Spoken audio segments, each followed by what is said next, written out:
بسم اللہ الرحمن الرحیم۔ السلام علیکم مسلمان بھائیوں اور بہنوں۔ ایک خوبصورت واقعہ موسیٰ علیہ السلام کا۔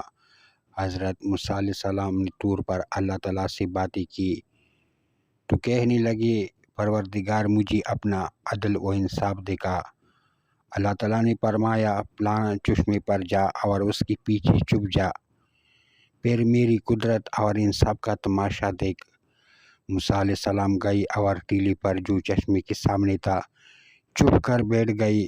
چشمے پر ایک سوار آیا، گھوڑے سے اترا، ہاتھ منہ دھویا، پانی پیا اور کمر سے میان کھولی جس میں 1000 دینار تھے۔ نماز پڑھ کر چل دیا اور میان وہیں بھول گیا۔ پھر ایک چھوٹا سا بچہ چشمے کے کنارے آیا، اس نے پانی پیا اور میانی اٹھا کر چلتا بنا۔ اس کے بعد ایک اندھا آیا، اس نے وضو کیا اور نماز پڑھنے لگا۔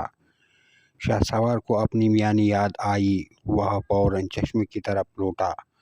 اندھے کو دیکھا تو اس کے سر ہو گیا کہ میں یہاں اپنی میانی بھول گیا تھا اور جس میں 1000 دینار تھے، تو تیرے سوا یہاں کوئی نہیں آیا۔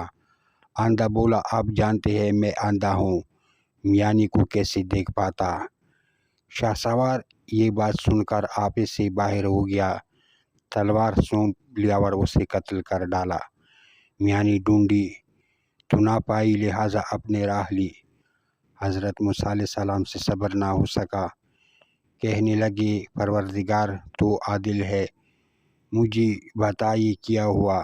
جبرائیل علیہ السلام آئے اور انہوں نے کہا، اے موسیٰ، وہ بچہ جو میانی لے گیا اپنا حق لے گیا۔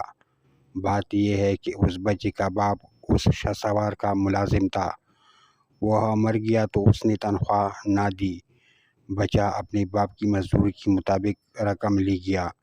رہا اندھا، سو اس نے اندھا ہونے سے پہلے شاہ سوار کے باپ کو قتل کیا تھا، لہٰذا حقدار کو اس کا حق پہنچ گیا۔